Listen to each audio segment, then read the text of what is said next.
Test 2, Part 3. Directions. You will hear some conversations between two people. You will be asked to answer 3 questions about what the speakers say in each conversation.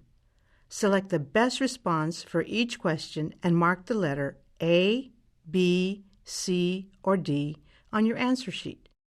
The conversations will not be printed in your test book and will be spoken only one time.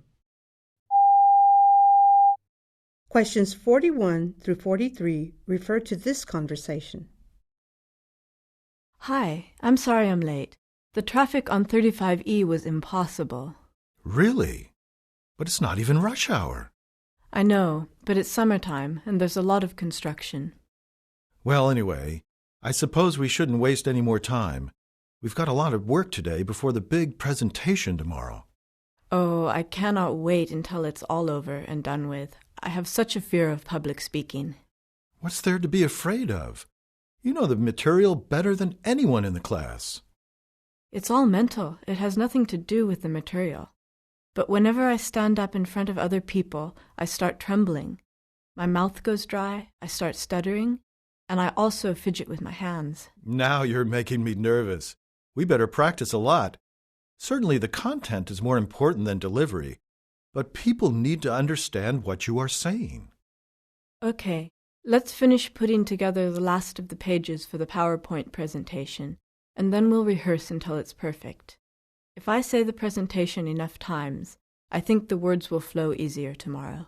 Okay, let's get cracking. 41.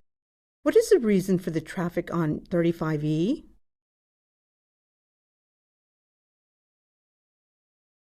(42) What is at fault for the woman's nervousness?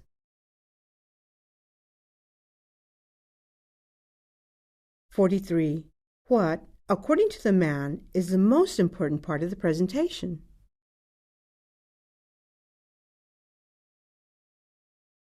Questions 44 through 46 refer to this conversation. Joan, have you seen the night file? It was on my desk this morning, and now it is nowhere to be found. I think Meredith said she wanted to look it over before the meeting with the administrators tonight. Well, where is Meredith? I haven't seen her for a while now.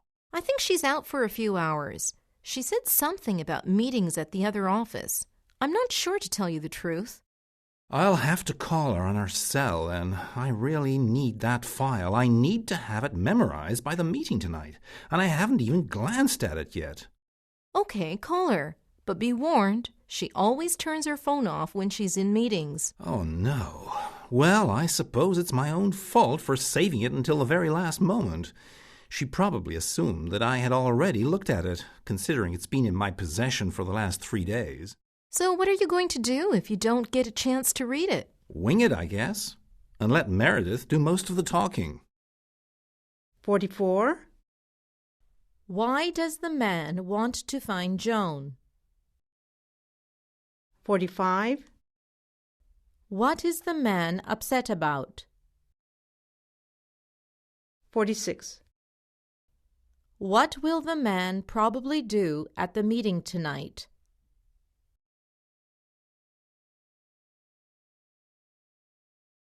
Questions 47 through 49 refer to this conversation. How did the interview go?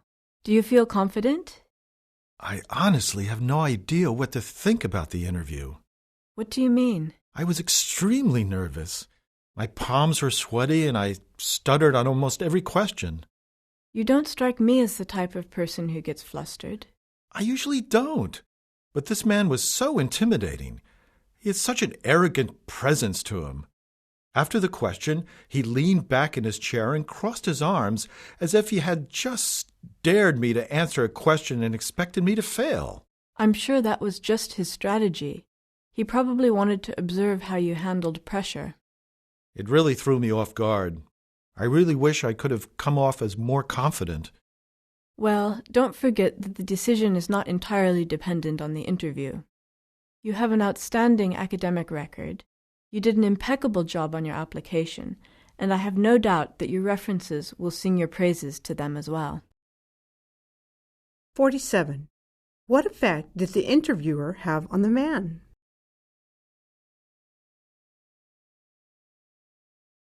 "48. What, besides the interview, could help the man get the job?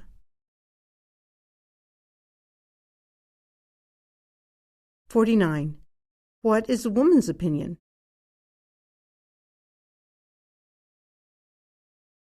Question 50 through 52 refer to this conversation.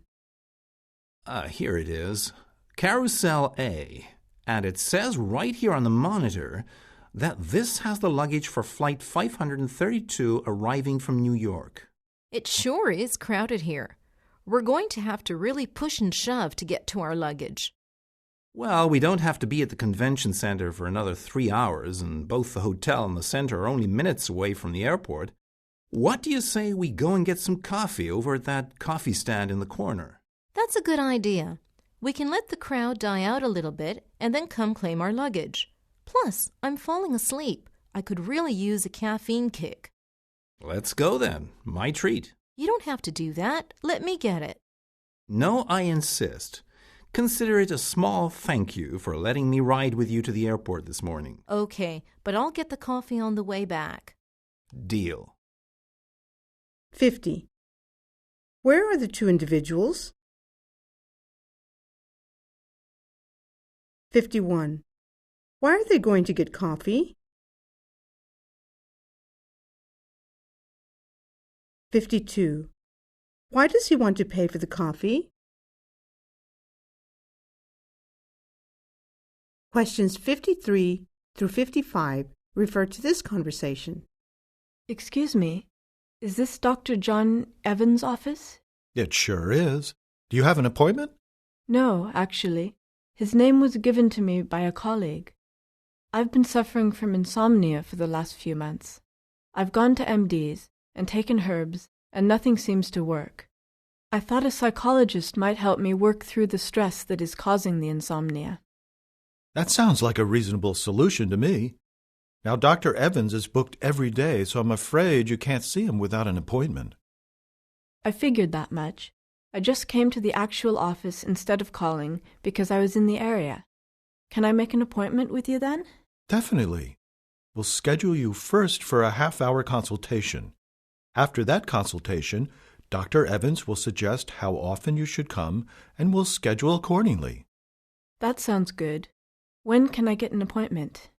Usually he's booked for weeks straight, but fortunately for you, he just had a cancellation for this Friday at 2. Can you make it? I'll be there. 53. Who referred the woman to Dr. Evans? 54. Why does the woman want to be Dr. Evans' patient? 55. When will she actually see Dr. Evans?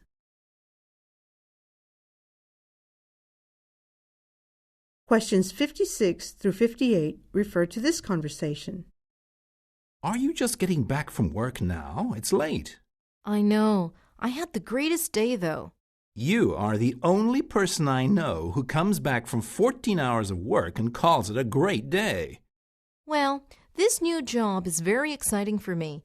It's the first time I'm doing something I actually love, and I am talented at. So, why was it such a great day? My boss let me sit in on a meeting with the Calvin Klein designer, which I take as a sign that she is preparing me to have more responsibilities in the future. I think that is a safe assumption. Also, I told her I liked a certain design, and she ordered a ton of it. It sounds like you are really earning the respect of your boss, and quickly, too. You have accomplished a lot in just 2 months on the job. 56. According to the man, what is unique about the woman?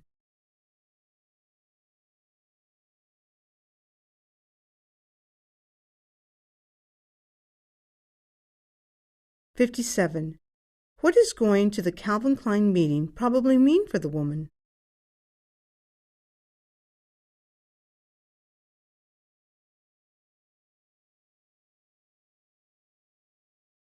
58. Why did the boss order a lot of a particular design?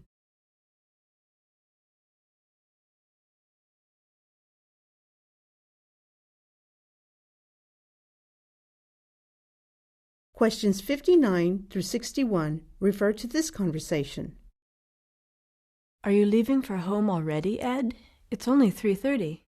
I know, but I've been here since 7. Why the sudden change of schedule? I've never known you to be an early bird. I'm definitely not, and I'm somewhat sleep-deprived. But my son is in the state soccer tournament, and I can't miss any of his games.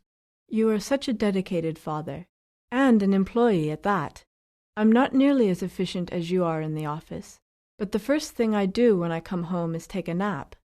I don't know how you have the energy to work full-time and have a family. Well, I wasn't up to it at your age, that's for sure. This is only your first year on the job. It takes a while to get a rhythm. Once you're settled here, you'll find you'll have more energy for other aspects of your life. I promise. Okay, I better go. I can't miss kickoff. Have fun and good luck to your son. 59. Why is it acceptable for Ed to leave at 3:30?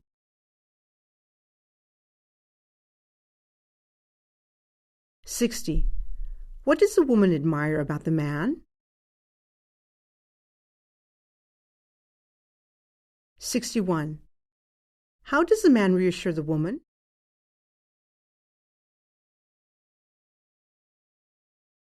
Questions 62 through 64 refer to this conversation. Adam, hi. What are you doing here? Since you weren't answering any of your calls, I thought I'd make a home visit. I know, I'm sorry. I know you are looking for this week's column, and I know I'm past deadline. It's just that I had some family things come up this week, and I'm a little behind schedule. Jenny, you are always past deadline. And although, as your editor, that used to stress me out a lot, I've grown accustomed to it the last few years. Well, then what is this about? Is something wrong? Well, a publishing company contacted me a week ago with an interest in turning your columns into a book. I promised to set up a meeting between you and them by the end of the week, but then again, I didn't expect you to be avoiding my calls for 7 days straight. Are you serious? Yes, I'm serious. But they are starting to think that you are not serious. I've set up a meeting for today at 4. Can you make it? Of course. 62. Where does this conversation take place? 63. What has the man gotten used to? 64. What does the publishing company want to meet with the woman about? Questions 65 through 67 refer to this conversation. As I said over the phone, I've been an accountant for the last 10 years and have recently quit my job. I want to find a career that I'm passionate about. And what provoked your interest in advertising? Well, there's still a lot for me to learn about the field, but it seems to grant me the opportunity to exercise both my creativity and my intelligence. That is certainly true. And there is actually an opening at the agency. Honestly? What position is it? It's an unpaid internship. It will allow you to dabble in the various aspects of the advertising world, so you can find a specific area that suits you best. Also, it will allow you to develop a strong portfolio. But did you say unpaid? Well, yes. Remember, you are starting a new career, so you're going to have to start at the bottom and work your way up. It will be years until you make what you were making at your old job. 65. Why does the man want to be in advertising? 66. According to the woman, why should he get the job at the agency? 67. What is the man concerned about?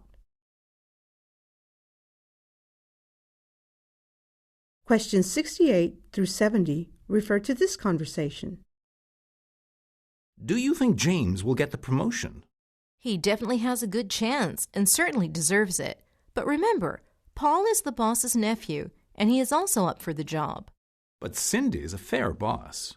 She would never promote someone who was less qualified just because they were family. I don't think she would do it consciously, but it may play some role in her decision-making. I mean, it's not like Paul is completely unqualified for the position. If Paul and James are neck and neck for the position, Paul certainly has the edge. Well, James will just be wrecked if he doesn't get it. He's been working so hard. Let's just hope for the best. 68. What might hinder James's chance at the job?